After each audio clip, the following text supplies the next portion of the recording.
Guys, അപ്പോൾ രണ്ടാമത്തെ പാട്ടിലേക്ക് എല്ലാവർക്കും സ്വാഗതം. അപ്പോൾ നമ്മൾ നടന്നുകൊണ്ടിരിക്കുന്ന സമയത്താണ് ആ ചെറിയ വീതികളിൽ ചെറിയൊരു സ്ഥലത്ത് ഒരു പുള്ളിക്കാരൻ എന്താ ഇതുപോലെ കുറേ ഫോട്ടോസ് വെച്ചിരിക്കുന്നത്. അതെല്ലാം വാട്ടർ പെയിൻറ്റിങ് ആണെന്ന് തോന്നുന്നു കേട്ടോ. അപ്പോൾ നല്ല നല്ല ഫോട്ടോസാണ് എല്ലാം. വാരണാസിയിലെ നമ്മൾ കണ്ട കുറേ സ്ഥലങ്ങളും കാര്യങ്ങളും എല്ലാം മൂപ്പര് വരച്ചു വെച്ചിട്ടുണ്ട്. നല്ല കിടിലം ഫോട്ടോസൊക്കെയാണ് കേട്ടോ. എനിക്ക് ഭയങ്കര ഈ പുള്ളിക്കാരൻ വരച്ചതാണ്. നല്ലതായിട്ട് ഇഷ്ടപ്പെട്ടു. അതെല്ലാം സെയിലിന് വെച്ചേക്കുന്നതാണ്. അവർ ഇതെല്ലാം വിൽക്കാൻ വേണ്ടി വെച്ചേക്കുന്നതാണ് കേട്ടോ.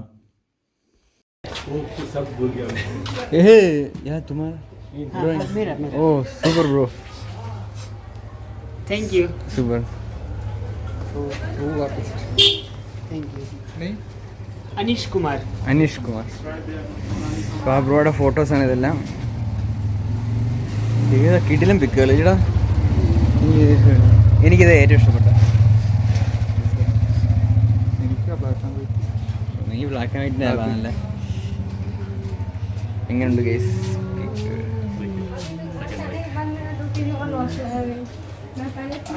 वो जो मैं दिखाया ना छोटे छोटे और तो वो करी कि मेरे को ब्लैक एंड व्हाइट चाहिए.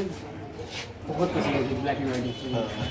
ഇവിടെ ടൂറിസത്തിന് നല്ല പ്രാധാന്യം കൊടുക്കുന്നുണ്ടെന്ന് മനസ്സിലാക്കിയത് ഈ ഒരു സംഭവം കണ്ടപ്പോഴാട്ടാ. ഇവിടെ ഫുഡ് കോർട്ടും പിന്നെ ഈ ചെണ്ട പോലത്തെ ഒരു സംഭവവും സത്യം പറഞ്ഞു കഴിഞ്ഞാൽ നല്ല ക്ലീനായിട്ട് അതിൻ്റെ അകത്തോട്ട് കയറണമെന്നുണ്ട്. പക്ഷെ നമ്മൾ കയറുന്നില്ല. കാരണം നമ്മൾ കയറി കഴിഞ്ഞാൽ എന്തെങ്കിലുമൊക്കെ മേടിക്കാൻ തോന്നും. അതുകൊണ്ട് ഒന്നതേ ഫണ്ടിൻ്റെ ഇഷ്യൂ കാരണം നമ്മൾ കയറിയില്ല. അതാണ് സത്യം. നല്ല കിടിലമായിട്ട് ഒരു പണി വെച്ചിട്ടുണ്ട് കേട്ടോ. ഒരു രക്ഷയില്ല. ഒരു ഫുഡ് കോർട്ടാണ് ആ കാണുന്നത്. അത് ഫുള്ള് വെജിറ്റേറിയൻ ആണ് കേട്ടോ. നമ്മൾ ഗൂഗിൾ മാപ്പ് നോക്കി വന്നത് ഈ ഒരു സ്ഥലത്താട്ടോ. അന്നപൂർണേശ്വരി ടെമ്പിളാണിത്. ഇവിടെ 3 നേരം സൗജന്യമായിട്ട് ഫുഡ് കിട്ടും. അങ്ങനെ അത് കഴിക്കാൻ വേണ്ടി വന്നതാണ്. വെറുതെ കാശുണ്ടല്ലോ, അതല്ല അന്നദാനമല്ലേ. അന്നദാനം മഹാദാനം എന്നാണല്ലോ. അപ്പോൾ അവിടെ നിന്ന് നല്ലപോലെ ഫുഡൊക്കെ കഴിച്ച് നല്ല ഫുഡായിരുന്നു. മോശം പറയാൻ വേണ്ടി ഒന്നുമില്ലായിരുന്നു. ലഡു വരെ കിട്ടി. നല്ല ഫുഡായിരുന്നു. അത് കഴിഞ്ഞിട്ട് നമ്മൾ നേരെ പോയത് മണികർണിക കട്ടിലോട്ടാണ്. ഇതാണ് കട്ടിലോട്ട് വന്ന മെയിൻ കവാടം. ഇതുവഴിയാണ് നമ്മൾ പോകേണ്ടത്. പലരും കാണാൻ ഇഷ്ടപ്പെടുന്നൊരു സംഭവം തന്നെയാണ് ഈ ശവസംസ്കാരം എന്ന് പറയുന്നത്. അതായത് ഇവിടുത്തെ വാരണാസിയിലെ ഗംഗാതീരത്തുള്ളത്. അപ്പോൾ നമ്മൾ നേരെ അങ്ങോട്ട് തന്നെയാണ് പോയത്. അവർ ഈ പോകുന്ന വഴിയിൽ നമ്മൾ കാവ്യ വസ്ത്രം ഇങ്ങനെ ഉണക്കാണ്ടിട്ടുണ്ട്. അത് എന്തിനു വേണ്ടിയുള്ളതാണെന്ന് നമുക്കറിയില്ല. പക്ഷെ അത് കാണാൻ അത്യാവശ്യം ഭംഗിയൊക്കെ ഉണ്ട് കേട്ടോ. നമുക്ക് ഈ വാരണാസിയിൽ വന്നു കഴിഞ്ഞാൽ കാണാനുള്ളത് ഇഷ്ടം പോലുണ്ട്. അത് ഒരു നമ്മുടെ നാട്ടിലൊന്നും കാണാത്ത രീതിയിലുള്ള കുറേ ആചാരങ്ങളും അനുഷ്ഠാനങ്ങളൊക്കെ കാണുമ്പോൾ നമുക്കൊരു പ്രത്യേക ഭംഗി തന്നെ തോന്നും. അപ്പോൾ ഫുള്ള് വഴികളൊക്കെ നോക്കിക്കഴിഞ്ഞാൽ ഫുള്ള് കടകളാണ്. അത് മുന്നത്തെ വഴിയിൽ ഞാൻ കണ്ടിട്ടുണ്ട്. കടകൾ കൊണ്ട് നിറഞ്ഞ അഭിഷേകമാണ്. ഫുൾ കടകളാണ് കേട്ടോ. ഫുൾ 2 സൈഡും ചെറിയ ചെറിയ കടകൾ ആണ്. അത് കണക്ക് തന്നെ ചില കടകളിൽ നോക്കിക്കഴിഞ്ഞാൽ ഫോറിനേഴ്സൊക്കെ ഇരിക്കുന്നതാണ്. കാര്യം എന്ന് പറഞ്ഞാൽ അവരുടെ അടുത്ത് പറഞ്ഞ് അവരെ കൊണ്ട് ഓരോ സാധനങ്ങൾ മേടിപ്പിക്കുകയാണ്. അവർ നിർബന്ധിച്ച് മേടിപ്പിക്കുന്നവരും ഉണ്ട്, അല്ലാതെ മേടിപ്പിക്കുന്നവരും ഉണ്ട്. ഇതിങ്ങനെയുള്ളതാണ്, മറ്റേതാണ്, മറിച്ചതാണെന്നൊക്കെ പറഞ്ഞ് ഫുള്ള് ആ ഒരു രീതിയിൽ എങ്ങനെയും അടിച്ചേൽപ്പിക്കാൻ നോക്കി നിൽക്കുന്നവരുണ്ട്. നോർമലായിട്ട് കച്ചവടം ചെയ്യുന്നവരുണ്ട്. പിന്നെ അവരുടെ വയറ്റി പഴപ്പാണല്ലോ, അത് വേറെ കാര്യം. അങ്ങനെ ബിൽഡിങ്ങൊക്കെ നോക്കിക്കഴിഞ്ഞാൽ കുറേ വർഷങ്ങളോളം പഴക്കമുള്ള ബിൽഡിങ്ങാണ് ഫുള്ള് കാണാൻ സാധിക്കുന്നത്. എത്രത്തോളം വർഷം പഴക്കമുണ്ടെന്ന് എനിക്കറിയത്തില്ല. സത്യം പറഞ്ഞാൽ ലോകത്തെ ആദ്യത്തെ നഗരം കാശിയാണെന്നാണ് പറയപ്പെടുന്നത് എന്നാണ് എൻ്റെ ഒരു അറിവ്. എന്തെങ്കിലും മിസ്റ്റേക്ക് ഉണ്ടെങ്കിൽ നിങ്ങൾ കമൻറ്റായിട്ട് രേഖപ്പെടുത്തുക. എൻ്റെ ഒരു അറിവ് ഞാൻ പറഞ്ഞതാണ്. ഞാൻ അങ്ങനെ കേട്ടിട്ടുണ്ട്. മറ്റേ കൽക്കി സിനിമയിലെ ഒരു ഡയലോഗുണ്ട്, ലോകത്തെ ആദ്യത്തെ നഗരവും അവസാനത്തെ നഗരവും കാശിയാണെന്നുള്ളത്. ആ ഒരു സിനിമയിലെ പോഷൻ വെച്ചിട്ടാണ് ഞാൻ പറഞ്ഞത് കേട്ടോ. അങ്ങനെ നമ്മളിപ്പോൾ പോകുന്ന വഴി എന്ന് പറഞ്ഞാൽ ഫുള്ള് ചെറിയ ഇടുങ്ങിയ വഴികളാണ്. ആ വഴികളിൽ കൂടെയും ആൾക്കാർ ബൈക്ക് എടുത്തുകൊണ്ട് വരുന്നതാണ് വേറൊരു സാഹസം. അവർ ഫുള്ള് ബൈക്കും ഇതുമെല്ലാം ഇതുവഴിയാണ് കൊണ്ടുപോകുന്നത്. ഈ ചെറിയ വഴി കൂടെ ആകെപ്പാടെ രണ്ട് പേര് നിറഞ്ഞു നിന്നാൽ വഴി തീരും. അത് വേറൊരു സത്യം. ഫുള്ള് നോക്കിക്കഴിഞ്ഞാൽ കുറേ പേര് നടന്ന് ക്ഷീണിച്ച് വിശ്രമിക്കാനായിട്ട് അവിടെ ഇരിപ്പുണ്ട്. കാരണം നല്ല നടക്കണം കേട്ടോ. ഒന്നാമത്തെ നമ്മൾ ബൈക്ക് കൊണ്ടുവരുന്നത് അത് റിസ്ക്കാണ്. സത്യം പറഞ്ഞാൽ ഇങ്ങോട്ട് കയറ്റിക്കൊണ്ട് വരുന്നത് നല്ല റിസ്ക്കാണ്. നമ്മൾ നടന്നു പോകണമെന്ന് വെച്ചാൽ അത്യാവശ്യം നടക്കാൻ കുറച്ചുണ്ട്. നല്ല രീതിയിൽ കുറച്ച് നടന്നു പോകണം. അപ്പം ഞാനും വിക്കിയും നമ്മൾ വരുമ്പോൾ തന്നെ പ്ലാനിങ്ങിലുള്ള ഒരൊറ്റ കാര്യം ഉണ്ടായിരുന്നു, ഈ ശവസംസ്കാരം അത് കാണാൻ പോകണം. അതിൻ്റെ കുറച്ച് പിക്സും അതിൻ്റെ വീഡിയോസൊക്കെ എടുക്കണമെന്നുള്ള ഒറ്റ മൈൻഡ് അപ്പോഴും ഉണ്ടായിരുന്നു. ബംഗാളിച്ച പയ്യന്മാരൊക്കെ നല്ല ഫോട്ടോ എടുക്കാൻ വേണ്ടിയൊക്കെ നിൽപ്പുണ്ടോ ഐഫോണും കൊണ്ട്. അത് ഞാൻ വിക്കി ഉറപ്പിച്ചൊരു കാര്യമായിരുന്നു, ഇവിടെ ഒന്ന് കുറേ അത് കാണണം. കാരണം വീഡിയോയിലൊക്കെ നമ്മൾ റീൽസിലൊക്കെ അങ്ങനെ കണ്ടിട്ടുള്ളൂ. അത് ഉറപ്പായിട്ടും അതൊന്ന് എക്സ്പ്ലോർ ചെയ്യണം, കാണണമെന്നൊക്കെ ഭയങ്കര ആഗ്രഹം ഉണ്ടായിരുന്നു. വേറെ എന്ത് കണ്ടില്ലെങ്കിലും അത് കാണണമെന്നായിരുന്നു ഒടുക്കത്തെ ആഗ്രഹം. അപ്പോൾ നേരെ അങ്ങോട്ടുള്ള പോക്കാണ്. നല്ല നടന്ന് ക്ഷീണിച്ചു കേട്ടോ, നല്ല ദൂരമുണ്ട് അത്യാവശ്യം. നമ്മൾ പിന്നെ ഈ ഫുള്ള് ഇടുങ്ങിയ വഴികളുമാണ് പോലീസുകാർ. പിന്നെ ഇവിടുത്തെ ഏറ്റവും വലിയ ഇപ്പോഴത്തെ പോസിറ്റീവ് എന്ന് പറഞ്ഞാൽ അവർ പറഞ്ഞൊരു കാര്യമുണ്ട്. ഇപ്പം പണ്ടത്തെ പോലെ അല്ല UP. ഇപ്പോൾ പോലീസുകാരൊക്കെ നല്ല സ്ട്രിക്റ്റാണ്. ഇപ്പം ഗുണ്ടാവിളയാട്ടവും കാര്യങ്ങളും എല്ലാം ഇവിടെ നല്ല കണക്ക് കുറഞ്ഞെന്നൊക്കെ പറഞ്ഞിട്ടുണ്ട്. അപ്പോൾ നമ്മളത് പ്രയാഗ്രാജ് വെച്ചും ഒരു പോലീസുകാരനും അല്ല അവിടുത്തെ സ്റ്റുഡൻസും കാര്യങ്ങളെല്ലാം പറഞ്ഞായിരുന്നു, നിങ്ങൾക്ക് എന്ത് ആവശ്യമുണ്ടെങ്കിലും അപ്പം പോയി പോലീസിൻ്റെ അടുത്ത് പറഞ്ഞാൽ മതി, ഒരു പ്രശ്നമില്ല ഇവിടെ, പണ്ടത്തെ പോലെ അല്ല, ഇപ്പോൾ ഫുൾ സേഫ്റ്റിയാണ്, ഒരു സീനുമില്ലെന്ന് പറഞ്ഞു. അതേപോലെ തന്നെ ഞങ്ങളുടെ വണ്ടി ബൈക്ക് പലയിടത്തും വെച്ചിട്ട് പോയപ്പോഴും നമുക്കൊരു ബാഡ് ഫീലോ അല്ലെങ്കിൽ വണ്ടി മോഷണം പോകുമോ അങ്ങനെയുള്ള ഒരു പരിപാടി ഇല്ലായിരുന്നു കേട്ടോ. സത്യം പറയാമല്ലേ, നമ്മളത് ആരും വന്ന് തർക്കിക്കാനോ അല്ലെങ്കിൽ നമ്മുടെ അടുത്ത് മോശമായിട്ട് പെരുമാറാനോ ഒന്നിനും വന്നിട്ടില്ലായിരുന്നു. കാര്യമായിട്ട് അങ്ങനെയുള്ള ഒരു പ്രശ്നവും ഇപ്പം അവിടെ ഇല്ലെന്നാണ് അവരും പറയുന്നത്. ഞങ്ങൾക്ക് അത് കണക്ക് അങ്ങനെ മോശമായിട്ടുള്ള ഒരു ഫീലും ഉണ്ടായിട്ടില്ല. അതെ, മണികർണിക ഘട്ട് എത്തിയിട്ടുണ്ട്. ആ കാണുന്നതാണ് മണികർണിക ഘട്ട്. അവിടെ നിന്ന് ആ ശവസംസ്കാരത്തിൻ്റെ പുക ഇങ്ങനെ പോകുന്നത് നമുക്ക് കാണാൻ പറ്റുന്നുണ്ട് കേട്ടോ. നിങ്ങൾ ശ്രദ്ധിച്ചാൽ മനസ്സിലാവും, ആ ഒരു ബ്ലാക്ക് കളർ പുക ഇങ്ങനെ പോകുന്നുണ്ട്. ഇതേ നോക്കിയേ, അവിടെ ഒരു നമ്മുടെ ദേശീയ പതാകയൊക്കെ ഉണ്ട് കേട്ടോ. ആ കെട്ടിനോട് ചേർന്ന് തന്നെ ഒരു ദേശീയ പതാകയൊക്കെ അവിടെ ഉണ്ട്. ഇത് ബിൽഡിങ്ങൊക്കെ നോക്കിയേ, പണ്ടത്തെ ബിൽഡിങ്ങാണ്. ഇതൊക്കെ സത്യം പറഞ്ഞാൽ എത്ര വർഷം പഴക്കമുണ്ടാകുമെന്ന് ഒരു പിടുത്തമില്ല കേട്ടോ. എനിക്കിത് പണ്ട് തൊട്ട് ഇവിടെ ഉള്ള ബിൽഡിങ്ങുകളാണ് ഇത് മൊത്തം. അതിനൊക്കെ ഇഷ്ടം പോലെ ഇതേ അവിടെ തടിയുടെ കടയുണ്ടല്ലോ, എനിക്ക് തോന്നുന്നു അത് ശവസംസ്കാരത്തിന് അവർക്ക് വേണ്ടി കൊടുക്കാൻ വേണ്ടിയുള്ളതാണ്. ഇതിനൊക്കെ ഇങ്ങനെ ഇവിടെ കുറേ ബിൽഡിങ്ങുകളും കാര്യങ്ങളും ഒക്കെ ഉണ്ട് കേട്ടോ.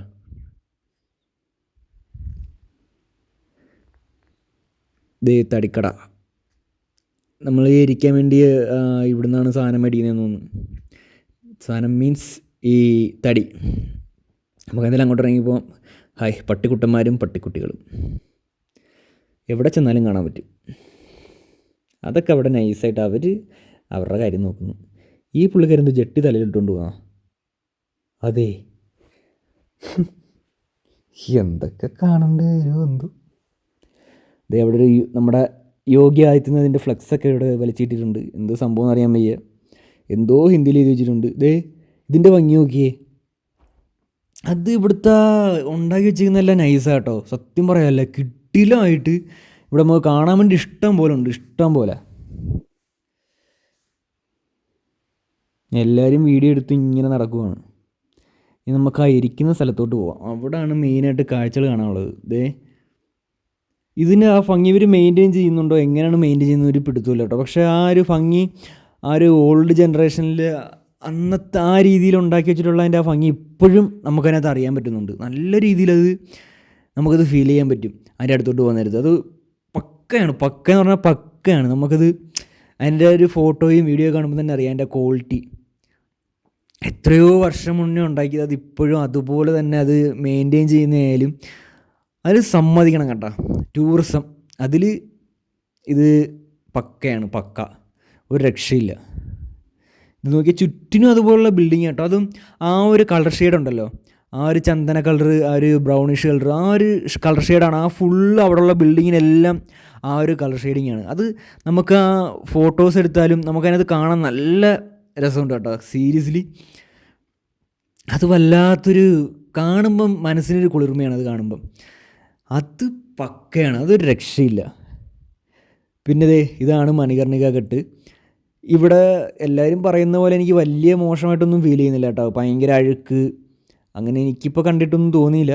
ഇനി ബാക്കിയുള്ള ഘട്ടിലേക്ക് എങ്ങനെ ആയിരിക്കും, ഇവിടെ മാത്രമേ ഉള്ളൂ ഇങ്ങനെയെന്ന് എനിക്കറിയത്തില്ല. നോക്കി ആ ബ്രൗണിഷ് കളറും പിന്നെ ഈ കമ്പളിങ്ങനെ കുത്തി കുത്തി വെച്ചിട്ട് അതിനകത്ത് തൊട്ടി ബക്കറ്റ് കണക്കെ ഒരു സാധനം കെട്ടി തൂക്കിയിട്ടേക്കുന്നതും നല്ല രസമാണ് കേട്ടോ കാണാൻ. പണ്ടൊക്കെ ഇങ്ങനെ പണിഞ്ഞവരെ സത്യം പറഞ്ഞാൽ സമ്മതിക്കണം, ഒരു രക്ഷയില്ല, വേറെ ലെവൽ, കിട്ടിലും സാധനം.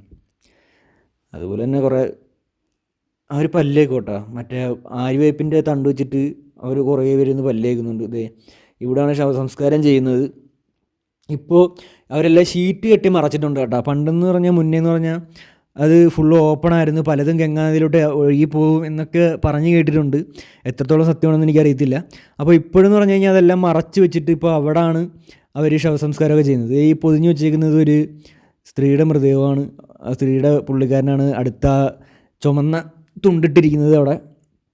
അപ്പോൾ വിക്കി എൻ്റെ ഫോട്ടോ ഒക്കെ എടുക്കുക, എല്ലാവരും എൻ്റെ ഫോട്ടോ ഒക്കെ എടുക്കുന്നുണ്ട് കേട്ടോ എല്ലാവരും. ഇവിടെ പിന്നെ അതിനുള്ളൊരു പ്രശ്നവും കാര്യങ്ങളൊന്നുമില്ല. എത്ര മൃതദേഹങ്ങളാണ് നോക്കിയേ. ഇതാണ് ഇവിടുത്തെ മെയിൻ. നമ്മൾ നല്ലത് ചെയ്താലും ചീത്ത ചെയ്താലും പണക്കാരനാണെങ്കിലും പാവപ്പെട്ടവനാണെങ്കിലും അവസാനം കുറച്ച് വിറവ് വെച്ച് നമ്മളെ കത്തിക്കും, ഇല്ലെങ്കിൽ കുഴിച്ചിടും 6 അടി മണ്ണിൽ. അത്രേ ഉള്ളൂ മനുഷ്യൻ്റെ ജീവിതം എന്ന് പറഞ്ഞാൽ. അത്രേ ഉള്ളൂ എന്ന് കാണിച്ചിരുന്നത് ഈ ഒരൊറ്റ സ്ഥലം. ഇവിടെ ജാതിയില്ല, മതമില്ല, ഒന്നുമില്ല. അതൊക്കെ മനുഷ്യർ ഉണ്ടാക്കി വെച്ച കുറേ കാര്യങ്ങൾ. മരിക്കുമ്പോൾ ഇതൊന്നും കൂടെ കൊണ്ടുപോകുന്നില്ല. അതാണ് ഏറ്റവും വലിയ സത്യം. ഈ ഉണ്ടാക്കി വെച്ച പണമായാലും ജാതി ആയാലും സൽപ്പേരാണെങ്കിലും ഒന്നും. ചിലരൊക്കെ നമ്മൾ ലൈഫിൽ കുറേ കുറ്റം പറഞ്ഞിട്ട് അവസാനം മരിക്കുമ്പോഴായിരിക്കും അവരെ പറ്റി നല്ല വാക്ക് പറയുന്നത്. അങ്ങനെ കുറേ ജീവിതങ്ങളുണ്ട്. അപ്പോൾ മണികർണികട്ടിൽ കാണാൻ ഇഷ്ടം പോലെ ഉണ്ട് കേട്ടോ. എന്നുവെച്ചാൽ ഇവിടുത്തെ ബിൽഡിങ് തന്നെ കാണാൻ ഒരു പ്രത്യേകതരം ഭംഗിയാണ്. നിങ്ങൾക്ക് കണ്ടു കഴിഞ്ഞാൽ വീഡിയോ കാണുമ്പോൾ തന്നെ നിങ്ങൾക്ക് മനസ്സിലാവും. അത്രത്തോളം ഭംഗിയായിട്ട് ഇവിടുത്തെ ഓരോ ബിൽഡിങ്ങും അതുപോലെയാണ് കെട്ടി വെച്ചിരിക്കുന്നത്. ഒരു രക്ഷയില്ല. പിന്നെ ഇഷ്ടംപോലെ ബോട്ടിങ് കാര്യങ്ങളൊക്കെ ഉണ്ട് കേട്ടോ. അത് ആൾക്കാരെ കാണിക്കാൻ, ടൂറിസ്റ്റുകളെ കാണിക്കാൻ വേണ്ടിയിട്ട് അവരിങ്ങനെ കൊണ്ടു നടക്കുന്നതാണ്. ഈ സൈഡ് ഫുള്ള് ദഹിപ്പിക്കുന്ന സ്ഥലമൊക്കെ കേട്ടോ. ഈ ഷീറ്റ് വെച്ച് മറച്ചിട്ടുണ്ട്. അതിൻ്റെ അപ്പുറത്തും അവർ ഇതിനക്ക് ശവസംസ്കാരവും കാര്യങ്ങളൊക്കെ ഉണ്ട്. എത്ര ശവങ്ങളാണ് ഇത് കത്തുന്നത്. ഇതുപോലെയുള്ളൂ എല്ലാവരുടെയും ലൈഫ്.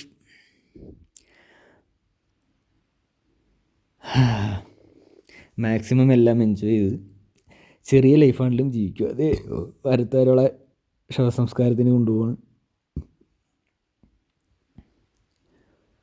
എനിക്ക് സത്യം പറഞ്ഞാൽ ഒന്നും മനസ്സിലാവുന്നില്ല കേട്ടോ. അവരുടെ ആൾക്കാർ ഏതാണ് എന്താണെന്ന് ഒന്നും മനസ്സിലാവുന്നില്ല. എനിക്ക് തോന്നുന്നു ഇവർക്കിങ്ങനെ ശവസംസ്കാരം കഴിഞ്ഞിട്ട് അതിൻ്റെ ചിതാഭസ്മം മാത്രം കൈ കൊടുക്കുന്നു, അങ്ങനെ എന്തെങ്കിലും ആയിരിക്കും കേട്ടോ. കാര്യമായിട്ട് എനിക്ക് അതിനെപ്പറ്റി വലിയ പിടിയില്ല. അറിയാവുന്നവർ പറഞ്ഞു തരിക. ഇവിടെ മൊത്തം ആ വിറവാണ്, അത് വിൽക്കാൻ വേണ്ടി വെച്ചേക്കുവാണ്. അതിനൊക്കെ തന്നെ ബിൽഡിങ്ങുകൾ നോക്കി. അതാണ് ഇത് ഇവിടുത്തെ ഏറ്റവും വലിയ എനിക്ക് ഭയങ്കര ഇഷ്ടപ്പെട്ട ഒരു കാര്യം.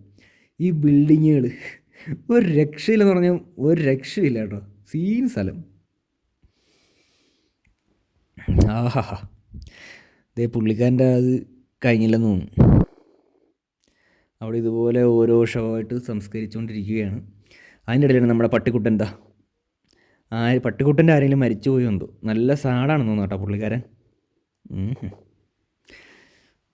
ദേ ആ കൊടി നോക്കിയേ. ആ ബക്കറ്റ് എന്ത് സംഭവം അറിയത്തില്ല കേട്ടോ. പക്ഷേ അത് കാണാൻ നല്ല രസമുണ്ട്. ആ വലിയ മുളയിൽ ഇങ്ങനെ ആ ബക്കറ്റ് ഇങ്ങനെ കെട്ടി തൂക്കിയിട്ടേക്കുന്നതാണ്. അത് മറ്റേ മുളയുടെ സാധനം കൊണ്ടുണ്ടാക്കിയ സാധനം ബക്കറ്റ്. ഇതിൻ്റെയൊക്കെ ഭംഗി നോക്കി. അതൊക്കെ പണിഞ്ഞു വെച്ചിരിക്കുന്നതും ആ സമയത്ത്. ഇതൊക്കെ എത്രയോ 100 കണക്കിന് വർഷങ്ങൾ മുന്നേ ഉള്ളതെന്ന് നമ്മൾ ആലോചിക്കണം. ഇപ്പോഴും അതുപോലെ മെയിൻറ്റെയിൻ ചെയ്ത് കൊണ്ടുപോകുന്നുമുണ്ട്. ഇപ്പോഴും അതിൻ്റെ ഭംഗി നഷ്ടപ്പെട്ടിട്ടില്ല എന്നുള്ളതാണ് ഏറ്റവും വലിയ സത്യം. അതിനൊക്കെ തന്നെ നിങ്ങൾ ഗംഗാനദി കണ്ട. എനിക്ക് വലിയ മോശമായിട്ടൊന്നും തോന്നിയില്ല കേട്ടോ ഇവിടുത്തെ ഗംഗാനദി. എല്ലാവരും ഭയങ്കരമായിട്ട് മോശം പറയുന്ന കേട്ടായിരുന്നു. ഇനിയിപ്പം മുന്നോട്ട് പോകും തോറും ഇനി വേറെ കട്ടിലൊക്കെ ഭയങ്കര മോശമാണോ കാര്യങ്ങളൊന്നും എനിക്കറിയത്തില്ല. അഥവാ ഉണ്ടെങ്കിൽ നമുക്ക് കാണിച്ചു തരാം, പറയാം. ഇതേ ചായ ചൂടാക്കാൻ വെച്ചേക്കും കേട്ടോ. അത് ഇവിടുത്തെ ഓരോരോ പരിപാടികൾ നല്ല രസം കേട്ടോ. ഇവിടെയൊക്കെ ഇച്ചിരി റോഡൊക്കെ നടക്കുന്ന കുറച്ച് മോശമാണ് കേട്ടോ. ഇതൊരു മണികർണിക കെട്ട്. നിങ്ങൾ വാരണാസി വരുവാണെങ്കിൽ ഈ ഒരു കട്ട് ഒരിക്കലും മിസ് ചെയ്യരുത്. ഇവിടുത്തെ ബിൽഡിങ്ങുകളായാലും ഇവിടുത്തെ നമുക്ക് ശവസംസ്കാരം കാണാനായാലും എല്ലാം ജസ്റ്റ് ഒന്ന് എക്സ്പ്ലോർ ചെയ്യണം. അതുപോലെ ഫുള്ള് ആ തടികളാണ് കേട്ടോ. അവർ ഇവിടെ തൂക്കി വിൽക്കാൻ വേണ്ടിയാണ് വെച്ചേക്കുന്നത്. അത് ക്യാഷ് കൊടുത്ത് തൂക്കി നമ്മുടെ ആരെങ്കിലും മരിക്കുവാണെങ്കിൽ അവരെ കൊണ്ടുവന്നിട്ട് എനിക്കൊന്ന് ഇവിടുന്ന് തൂക്കി മേടിക്കണമെന്ന് തോന്നുന്നു. ത്രാസൊക്കെ അവിടെ ഉണ്ട്. ഇതേ മരം, ത്രാസ്. ഇത് എന്തിൻ്റെ മരമാണെന്ന് അറിയത്തില്ല കേട്ടോ. സത്യം പറഞ്ഞു കഴിഞ്ഞാൽ എനിക്ക് നമ്മുടെ നാട്ടിലൊക്കെ ശവം കത്തിക്കാൻ നേരത്ത് ഒരു സ്മെല്ല് വരില്ലേ, ആ സ്മെല്ല് ഇവിടെ ഇല്ല. സത്യം പറയാമല്ലോ, ആ സ്മെല്ല് ഇവിടെ ഇല്ല. ഇവിടെ വേറെ എന്തോ ഈ കട്ട് മുഴുവൻ, അതായത് നമ്മൾ വരുമ്പോഴും ആ ഒരൊറ്റ എങ്ങനെ ആ ഒരു സ്മെല്ലുണ്ടായിരുന്നു, ആ സ്മെല്ല് മാത്രമേ ഇവിടെ ഉള്ളൂ. അല്ലാതെ ഇവിടെ സ്പെഷ്യലായിട്ട് ആ ചന്ദനത്തിരിയുടെയും അല്ലെങ്കിൽ ആ കത്തിക്കുന്നതിൻ്റെയോ ഒരു മോശമായിട്ട് സ്മെല്ലോ എനിക്ക് പേഴ്സണലി എനിക്കോ വിക്കിക്കോ ഫീൽ ആയിട്ടില്ല. അതെന്താണെന്ന് വെച്ചാൽ എനിക്കറിയത്തില്ല. ആ തടി ഇനിയിപ്പം വേറെ എന്തെങ്കിലും പ്രത്യേകതരം തടിയാണോ എന്തോ കാര്യം എനിക്ക് കറക്റ്റ് അറിയത്തില്ല. അറിയാവുന്നവരുണ്ടെങ്കിൽ ജസ്റ്റ് ഒന്ന് കമൻറ്റ് ചെയ്യുക. ഇവിടെ വെട്ടാൻ വേണ്ടിയാണ് എന്തിനു വേണ്ടിയോ ആടിനെ നിർത്തിയിട്ടുണ്ട് കേട്ടോ.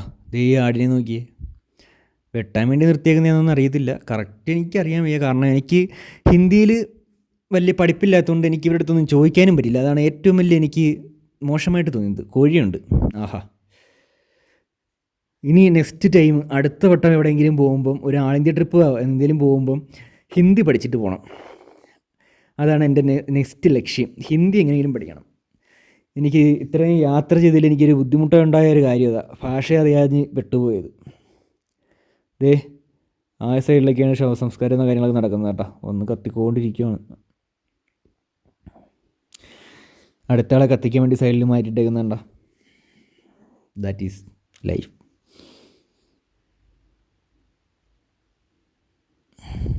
എല്ലാവരും കുറേ പേര് അവിടെ ഇവിടെയൊക്കെ ആയിട്ട് ഇരിപ്പുണ്ട് കേട്ടോ. ഇനിയിപ്പോൾ ഇത് കഴിഞ്ഞിട്ട് നമ്മൾ നേരെ അടുത്ത ഘട്ടിലോട്ട് പോവുകയാണ്. അടുത്ത ഘട്ടിൽ ഇനി എന്താണ് അവിടെ പ്രത്യേകത ഉള്ളതെന്ന് നമുക്ക് നോക്കണം. നമ്മളെന്തായാലും അടുത്തുള്ളത് ഏത് ഘട്ടമാണോ ആ ഘട്ടിലോട്ടാണ് നമ്മൾ പോകാൻ പോകുന്നത്. അപ്പോൾ ഇനി നേരെ അങ്ങോട്ട് പോവാം. ഇത് നമ്മൾ ഇറങ്ങുന്ന സമയത്ത് ഒരു ശവം കൊണ്ടുവന്നതാണ്. ഇതേ കൊണ്ടുപോകുന്നു. ഇതൊക്കെ കാണാൻ വല്ലാത്തൊരു രസമാണ് കേട്ടോ. രസമെന്ന് പറയാൻ പറ്റത്തില്ല. ഇതൊക്കെയാണ് ലൈഫ്. അത്രേ ഉള്ളൂ.